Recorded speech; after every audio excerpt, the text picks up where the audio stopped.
പ്രസക്തി ഉണ്ട് എന്ന് ഞാൻ പറയാം. കാരണം വെറുതെ പറയുന്ന ഒരു വാക്കായിട്ട് എടുക്കണ്ട. കാരണം സാധാരണ നമ്മൾ രാഷ്ട്രീയ നേതാക്കന്മാരൊക്കെ അന്തരിച്ചു കഴിയുമ്പോൾ അവരെക്കുറിച്ചുള്ള നല്ല കാര്യങ്ങളൊക്കെ പറഞ്ഞ് കുറച്ച് അവസാനിപ്പിക്കുക ഒരു പതിവായിട്ടുള്ളൊരു ശീലമാണ് നമ്മളെ സംബന്ധിച്ചിടത്തോളം. ചർച്ചാ മുറിയിലായാലും പത്രമാധ്യമങ്ങളിലായാലും ഇത് പൊതുവെ കാണുന്നൊരു ശീലമാണ്.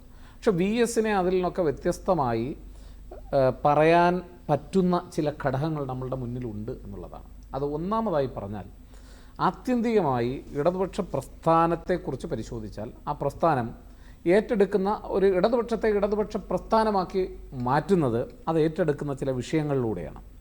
ഇപ്പോൾ ഇടതുപക്ഷ പ്രസ്ഥാനത്തെ സംബന്ധിച്ചിടത്തോളം നമ്മൾ ഇപ്പം പൊതുവായിട്ട് ഉയർന്നു വരുന്നൊരു വിമർശനമുണ്ട്. നമ്മൾ ലെഫ്റ്റ് എന്ന് വിളിക്കുന്ന പല പ്രശ്നങ്ങളും ഇന്ന് ലെഫ്റ്റ് പാർട്ടിക്ക് പുറത്താണ് ചർച്ച ചെയ്യുന്നത് എന്നുള്ളതാണ്. അതായത് ജനങ്ങളുടെ നീതിക്ക് വേണ്ടിയുള്ള പല സമരങ്ങളും ഇന്ന് പാർട്ടിയിൽ നല്ല ഉണ്ടായിരുന്നു, അല്ലെങ്കിൽ പാർട്ടി അല്ല ഏറ്റെടുക്കുന്നത്. പാർട്ടി പലപ്പോഴും തുടക്കത്തിൽ പ്രതിപക്ഷത്താണ്. ഇന്ന് അതിപ്പം നമ്മൾ ഇങ്ങനെ ഭൂസമരം മുതൽ ഇങ്ങോട്ട് എടുത്ത് നോക്കിക്കഴിഞ്ഞാൽ ഇങ്ങനെ പ്ലാച്ചിമടയിലെ കൊക്കോളയ്ക്കെതിരെയുള്ള സമരം വരെ എടുത്തുള്ള വിഷയം പരിശോധിച്ചാൽ തുടക്കത്തിൽ പലപ്പോഴും പാർട്ടി എതിർപക്ഷത്തായിരുന്നു എന്നുള്ളതാണ് തുടക്കത്തിൽ. പക്ഷെ വി എസിൻ്റെ ഒരു നിലപാടെടുത്ത് പരിശോധിച്ചാൽ എല്ലായ്പ്പോഴും ആ ലെഫ്റ്റ് എന്ന് നമ്മൾ വിളിക്കുന്ന അതേ അജണ്ടയിൽ, അഥവാ നമ്മൾ പറയുന്ന ഇടതുപക്ഷം എന്ന് പറയുന്നത് ശരിക്കുമുള്ള ഇടതുപക്ഷ അജണ്ടയിൽ നിന്നുകൊണ്ട് മാത്രമാണ് വി എസ് അച്യുതാനന്ദൻ പ്രവർത്തിച്ചിട്ടുള്ളത്. അതാണ് അദ്ദേഹത്തെ ഒരുപക്ഷെ ഈ പാർട്ടിയിൽ ഏറ്റവും വ്യത്യസ്തനാക്കുന്നത് എന്നുള്ളതാണ് ശ്രദ്ധേയമായിട്ടുള്ളൊരു കാര്യം. അതുകൊണ്ടാണ് നമ്മൾ പറയുന്നത് ആ കണ്ണിയിലെ അവസാനത്തെ കണ്ണി അറ്റുപോകുന്നു എന്ന് പറയാനുള്ള ഒരു കാരണവും അതാണ്. കാരണം പാർട്ടി ഏറ്റെടുക്കുന്ന വിഷയങ്ങളിൽ, അല്ലെങ്കിൽ നമ്മൾ ഇടതുപക്ഷം ഏറ്റെടുക്കേണ്ടുന്ന സാമൂഹ്യ നീതിക്ക് വേണ്ടിയുള്ള വിഷയങ്ങൾ തുടക്കത്തിൽ ഉന്നയിച്ച് അത് ആ പാർട്ടിയിൽ കൊണ്ടുവന്ന് ചർച്ച ചെയ്ത് അതിനെ നിരന്തരം ലൈവാക്കി നിർത്തുന്നതിൽ അച്യുതാനന്ദന് ഒരു വളരെ വലിയൊരു പങ്കുണ്ടായിരുന്നു. പക്ഷെ പിന്നീട് ഇങ്ങോട്ട് നമ്മൾ കണ്ടു കഴിഞ്ഞാൽ പലപ്പോഴും ഇത് പാർട്ടിക്ക് പുറത്ത് ചർച്ച ചെയ്യുകയും ഗത്യന്തരമില്ലാതെ അവസാനം അത് പാർട്ടി ഏറ്റെടുക്കുകയും ചെയ്യുന്നൊരു കാഴ്ച നമ്മൾ ഇന്ത്യയിൽ, കുറഞ്ഞ പക്ഷേ കേരളത്തിൽ ഇടതുപക്ഷ പാർട്ടികളെ സംബന്ധിച്ചിടത്തോളം ഇന്നുണ്ടായിക്കൊണ്ടിരിക്കുകയാണ്. അതുകൊണ്ടാണ് നമ്മൾ പറഞ്ഞത്, നമ്മൾ യഥാർത്ഥ ലെഫ്റ്റ് എന്ന് വിളിക്കുന്ന ലെഫ്റ്റ് ഇന്ന് ലെഫ്റ്റ് പാർട്ടിക്ക് പുറത്താണ് എന്ന് പറയാനുള്ള കാരണം അതാണ്. അത് ഈ പൊതുവേ ഉയർന്നു വന്നിട്ടുള്ള ഇപ്പോൾ അവസാനം നടന്നിട്ടുള്ള ഭൂസമരങ്ങളൊക്കെ എടുത്ത് പരിശോധിച്ചാൽ നമുക്ക് കാണാൻ കഴിയും. കാരണം ഈ ഭൂസമരങ്ങളൊന്നും തുടങ്ങി വെച്ചത് ഇപ്പോൾ, അല്ലെങ്കിൽ പ്രത്യക്ഷത്തിൽ ഈ സമരങ്ങളായി വന്നത് അത് നമ്മൾ ഈ നേരത്തെ എടുത്ത് പരിശോധിച്ചാൽ ഓരോരോ വ്യക്തി കേന്ദ്രീകൃതമായിട്ടോ, അല്ലെങ്കിൽ ആദിവാസി വിഭാഗത്തിൻ്റെയോ, അല്ലെങ്കിൽ അങ്ങനെയുള്ള മാർജിനലൈസ്ഡ് ആയിട്ടുള്ള വിഭാഗങ്ങളുടെ പിന്തുണയുള്ള വേറെ ഏതെങ്കിലും സംഘടനകൾ, രാഷ്ട്രീയവൽക്കരിക്കപ്പെട്ട, അതിന് വേറെ രാഷ്ട്രീയമുണ്ട് എങ്കിലും രാഷ്ട്രീയ പാർട്ടികളുടെ സ്വഭാവം ഇല്ലാത്ത ആ സംഘടനകളാണ് ഇതൊക്കെ മുന്നോട്ട് കൊണ്ടുവന്നത്. ഒരു മൈലമ്മയായിരിക്കാം പിന്നെ ഈ പ്ലാച്ചിമട വിഷയം മുന്നോട്ട് കൊണ്ടുവരുന്നത്.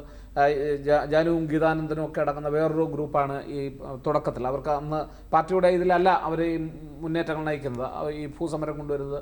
അപ്പം ഓരോ സമയത്തും ആ തുടക്കത്തിലുള്ള പാർട്ടി നിലപാടുകൾ എടുത്ത് പരിശോധിച്ചാൽ അന്ന് ഒരുപക്ഷെ അച്യുതാനന്ദൻ മാത്രമാണ് പ്രധാനമായിട്ടും ഇത് ഇടതുപക്ഷത്തിൽ ചർച്ച ചെയ്തുകൊണ്ടിരുന്ന ഒരു പ്രധാനപ്പെട്ട നേതാവ് എന്ന് പറയുന്നത്. അതുകൊണ്ടാണ് ഞാൻ പറഞ്ഞത് ഇടതുപക്ഷ അജണ്ടയിൽ ഊന്നി പ്രവർത്തിച്ച അവസാനത്തെ കണ്ണി എന്ന് പറയാനുള്ള കാരണം അതാണ് ഒരുപക്ഷെ അദ്ദേഹത്തെ ഏറ്റവും വ്യത്യസ്തനാക്കുന്നത്. രണ്ട്, ഈ ജീവിതത്തിൽ നമ്മൾ ഇപ്പം ഞാൻ പലപ്പോഴും ഇങ്ങനെ ടി വിയൊക്കെ കാണുന്ന സമയത്ത് നടക്കുന്ന ചർച്ചകളും ഓരോ ബൈറ്റുകളും ഇങ്ങനെ എടുക്കുന്ന സമയത്ത് ഓരോരുത്തരോടൊക്കെ ചോദിക്കുമ്പോൾ അവർ പറയുന്ന മറുപടി, ഞാൻ കഴിഞ്ഞ ദിവസം കൊണ്ട് ഒരാൾ ഇങ്ങനെ മഴ നനഞ്ഞുകൊണ്ട് നിൽക്കുകയാണ്, കുട്ടി തോളത്തിരിപ്പുണ്ട്. അപ്പോൾ ചോദിക്കുന്നു എന്തിനാണ് ഈ കുട്ടി നനയില്ലേ എന്ന് ചോദിക്കുമ്പോൾ പറയുന്നത്, അവൻ നനഞ്ഞോട്ടെ, ഞങ്ങൾക്ക് വേണ്ടി ഇതിനേക്കാൾ ഒരുപാട് ത്യാഗം സഹിച്ച ആളാണ് അച്യുതാനന്ദൻ.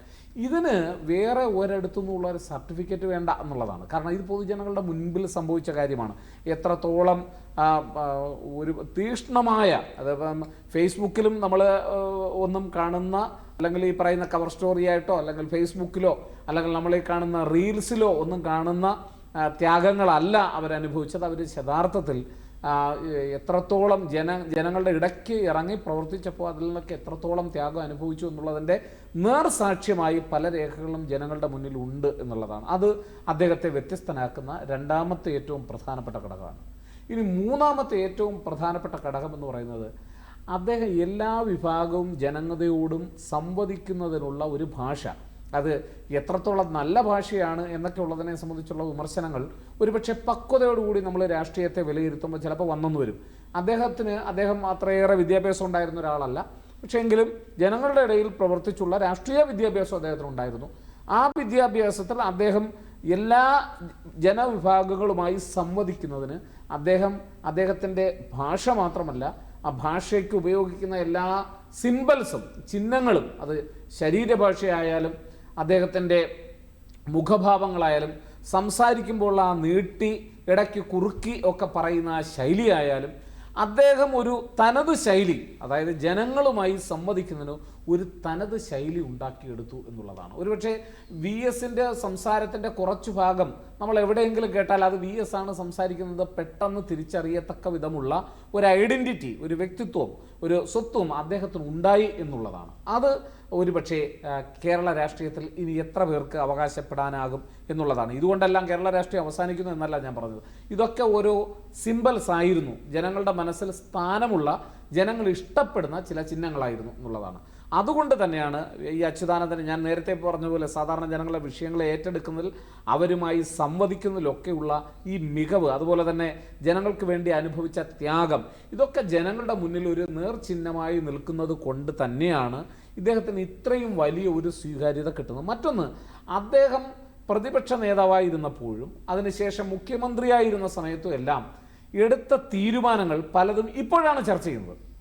അന്നെടുത്ത പല തീരുമാനങ്ങളുടെയും ഇമ്പാക്റ്റ്, അല്ലെങ്കിൽ അതിന് എത്രത്തോളം പരിണിത ഫലങ്ങൾ ഉണ്ടാക്കി എന്നുള്ളത്, അത് ആരോഗ്യ മേഖലയിൽ തുടങ്ങിയ വികസനമായാലും പല മേഖലകളും എടുത്ത് പരിശോധിച്ച് നോക്കിയാൽ അടിസ്ഥാനപരമായി അദ്ദേഹത്തിൻ്റെ ഏറ്റവും പ്രധാനപ്പെട്ട ഒരു പ്രത്യേകത എന്ന് പറയുന്നത് ഏറ്റവും വലിയ ശത്രുവിനോട് പോലും നേരിട്ട് പോയി സംസാരിച്ച് തീരുമാനങ്ങൾ എടുക്കുവാനുള്ള അദ്ദേഹത്തിൻ്റെ കഴിവാണ്. അദ്ദേഹത്തിന് പ്രതിഷേധം ഉണ്ടെങ്കിൽ അത് മുഖ്യമന്ത്രിയോടായാലും പ്രധാനമന്ത്രിയോടായാലും അദ്ദേഹം പോയി നേരിട്ട് കണ്ട് സംസാരിച്ച് തീരുമാനങ്ങൾ എടുക്കുന്നതിൽ പങ്കാളിയാവുക എന്ന് പറയുന്നത്, അത് വിമർശനമാണെങ്കിൽ വിമർശനം. അപ്പോൾ അദ്ദേഹം തീർച്ചയായിട്ടും പ്രധാനമന്ത്രിയെ പലതവണ നേരിട്ട് പോയി കണ്ട് കാര്യങ്ങൾ അവതരിപ്പിച്ച സന്ദർഭങ്ങളുണ്ട്. അപ്പോൾ അത് വളരെ, ഇത് ഞാൻ പറഞ്ഞത് ഇപ്പോൾ നമ്മൾ പരിശോധിച്ചാൽ പലപ്പോഴും ഒരു ഈഗോ ഒക്കെ പല നേതാക്കന്മാരുടെ ഇടയിൽ പല കാര്യങ്ങളിലും പലരെയും പോയി കാണുന്നതിലും പ്രശ്നങ്ങൾ പരിഹരിക്കുന്നതിലും ഒക്കെ വളരെ വ്യക്തമായിട്ട് നമുക്ക് കാണാൻ കഴിയും. പക്ഷേ അങ്ങനെ അത്തരം കാര്യങ്ങളൊന്നും ഇല്ലാത്ത, ലെവലേശമില്ലാത്ത ഒരു സാധാരണ, അതായത് സാധാരണ ജനങ്ങളുടെ ഇടയിൽ പ്രവർത്തിക്കുന്ന ഒരാളാണ് എന്ന് അച്യുതാനന്ദൻ ഒരിക്കലും പോകുന്ന സമയത്ത് നമുക്ക് 50 വണ്ടിയുടെ പ്രൊട്ടക്ഷൻ ഒന്നും കാണാൻ കഴിയില്ല എന്നുള്ളതാണ് അദ്ദേഹത്തെ വ്യത്യസ്തനാകുന്ന മറ്റൊരു ഘടകം എന്നുള്ളത് കൂടി നമ്മൾ ഓർത്തിരിക്കണം. ഇതൊക്കെ ഞാൻ പറയുമ്പോൾ ആരെങ്കിലും പ്രത്യേകിച്ച് പരാമർശിക്കാൻ വേണ്ടിയല്ല ഞാൻ പറഞ്ഞത്, അദ്ദേഹത്തിൻ്റെ ഔന്നത്യമാണ്. ആ ഒരു തരത്തിൽ നമ്മളതിനെ കണ്ടാൽ ഒരു പക്ഷേ അതുകൊണ്ടാണ് പലപ്പോഴും എല്ലാ മാധ്യമങ്ങളും എല്ലാവരും പറയുന്നത്, ഇപ്പം അദ്ദേഹത്തോടൊപ്പം പ്രവർത്തിച്ച അദ്ദേഹത്തിൻ്റെ ജൂനിയറായിട്ടൊക്കെ വന്ന് ഈ പിണറായി വിജയനെ സംബന്ധിച്ചിടത്തോളം ഇവർ തമ്മിൽ കമ്പയർ ചെയ്യുന്നത് എത്രത്തോളം ശരിയാണെന്ന് എനിക്കറിയില്ല. പക്ഷേ എങ്കിൽ പോലും നമ്മൾ പലപ്പോഴും പറയുന്നൊരു കാര്യം, ആ ഒരു ഐഡൻറ്റിറ്റി ഒരു പക്ഷേ പിണറായി വിജയന് വേറൊരു തരത്തിലാണ് കിട്ടിയിട്ടുള്ളത്. അത് ഞാൻ വിമർശിക്കാൻ വേണ്ടി പറഞ്ഞതല്ല, അത് വേറൊരു തരത്തിലാണ് അദ്ദേഹത്തിന് ലഭ്യമായിട്ടുള്ളത്. അപ്പം അച്യുതാനന്ദനെ സംബന്ധിച്ചിടത്തോളം കുറെ കൂടി ഒരു ട്രസ്റ്റ് ഉണ്ടാക്കിയെടുക്കുക, ഒരു വിശ്വാസ്യത ഉണ്ടാക്കിയെടുക്കാൻ കഴിഞ്ഞിട്ടുണ്ട്. അദ്ദേഹം ഈ പറയുന്ന പല സമയത്തും ഒരു സംശയത്തിൻ്റെ മുൾമുനയിൽ നമ്മുടെ അരുൺ സാറ് സൂചിപ്പിച്ചു.